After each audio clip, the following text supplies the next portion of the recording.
Welcome back to Harriet's Above Ground Railroad.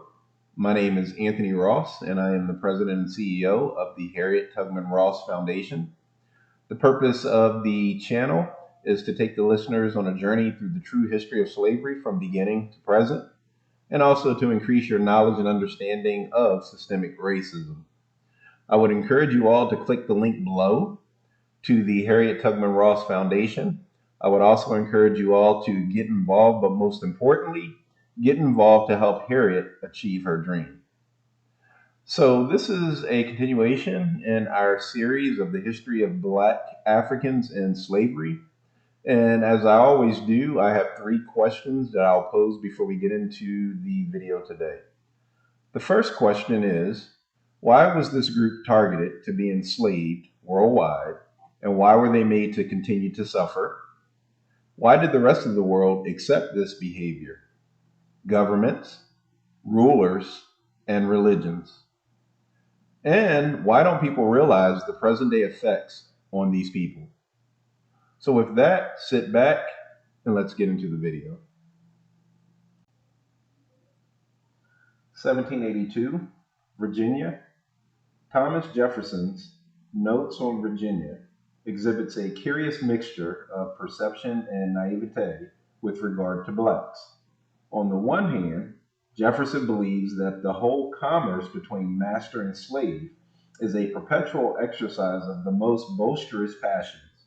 On the other, he invents the fantasy that blacks' griefs are transient. 1782, Massachusetts. Deborah Gannett, a female black disguised as a man, serves in the 4th Massachusetts Regiment and is later cited for bravery. 1783, the United States. The war ends. Some 10,000 blacks have served in the Continental Armies, 5,000 as regular soldiers. The famed Black Regiment is deactivated. 1783, Massachusetts. Slavery in the Commonwealth is abolished by the Massachusetts Supreme Court. Blacks in taxable categories are granted suffrage. 1785, Wilmington, North Carolina. Birth of Black abolitionist David Walker, who in 1827 establishes a second-hand clothing business in Boston, and 2 years later writes Walker's Appeal, a call to revolt in the South. The document creates such a furor among slave owners that at least one Southern legislature makes circulation of it a capital offense. 1787, Philadelphia. Black preachers Richard Allen and Absalom Jones organized the Free African Society. Prince Hall organizes the first Black Masonic Lodge in America, African Lodge number 459. 1787, Northwest Territory. Congressional passage of the Northwest Ordinance forbids the extension of slavery into this area. 1787, New York City. Opening of the African Free School by the New York Manumission Society. 1787, the United States. The Constitution is adopted. In it, importation of slaves cannot be prohibited before 1808, and 5 slaves are considered the equivalent of 3 freemen in congressional apportionment. 1788, Newport, Rhode Island. The Negro Union advocates immigration of free blacks to Africa. Its stand is opposed by the Philadelphia Free African Society. 1790, the United States. According to the first census, there are 757,000 blacks in the United States, comprising 19% of the total population. 9% of blacks are free. 1790, West Indies. Blacks comprise 7/8 of the island's 529,000 inhabitants. Less than 3% are free. Mulattoes in French Santo Domingo owned 10% of the slaves and land. 1790, the Western Territories. Jean Baptiste Potet du Sable, the son of a French mariner and African slave mother, establishes the first permanent settlement in what is to become Chicago. 1791, Haiti. Toussaint L'Ouverture, a self-educated slave, leads an unsuccessful uprising, but the French grant suffrage to mulattoes born of free parents. 1791, Louisiana. 23 slaves are hanged and 3 white sympathizers deported following suppression of a black revolt. 1791, District of Columbia. On the recommendation of Thomas Jefferson, Benjamin Banneker, astronomer, inventor, mathematician, and gazetteer, is appointed to serve as a member of the commission charged with laying out plans for the city of Washington. 1791, Philadelphia. Congress excludes blacks and Indians from peacetime militia. Kentucky is admitted as a slave state. 1793, Philadelphia. Passage of the Fugitive Slave Act, which makes it criminal to harbor a slave or prevent his arrest. 1793, Mulberry Grove, Georgia. Eli Whitney patents the cotton gin, which strengthens slavery by vastly increasing profits in cotton growing. 1793, Virginia.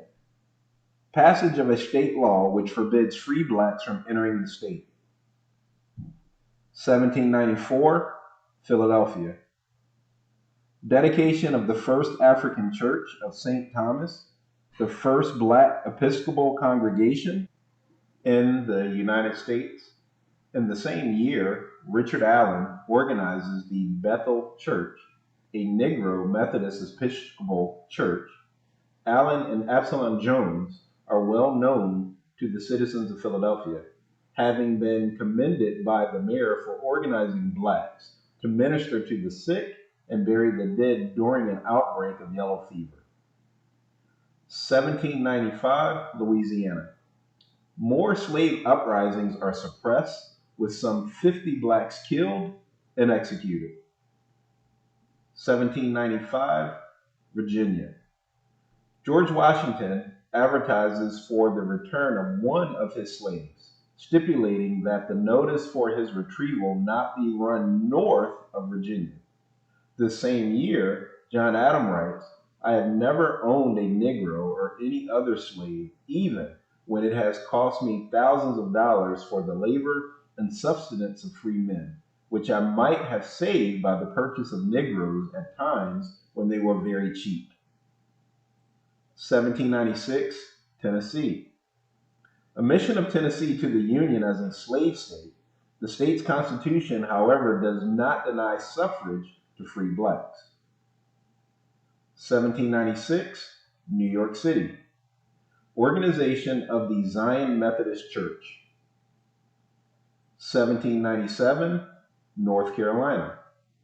Congress refuses to accept the first recorded anti-slavery petition, seeking redress against a North Carolina law which requires that slaves, although freed by their Quaker masters, be returned to the state and to their former conditions. 1797, Hurley, New York, and Chapel Hill, North Carolina. Births of Sojourner Truth and George Moses Horton. Miss Truth, freed in 1827, feels herself singled out for a divinely inspired crusade involving emancipation and women's liberation. During the Civil War, she is a nurse. Later, she is a touring lecturer. A janitor, George Moses Horton, writes love poems for students and later publishes a book of verses. Horton is freed after the Civil War and finishes a second volume, titled Naked Genius. 1798, Washington, D.C. Secretary of the Navy, Sturt, forbids the deployment of black soldiers on men of war ships, thus disrupting a non-racial enlistment policy which had been operative in the Navy for many years. Nevertheless, a few blacks slipped past the ban, including William Brown, a powder monkey on the Constellation, and George Digges, quartermaster of the schooner Experiment. Enlistments in the Marine Corps are also forbidden. 1799, Mount Vernon, Virginia. George Washington's will declares, "It is my will and desire that all the slaves which I hold in my right shall receive their freedom." So with that, this brings us to the end of today's video.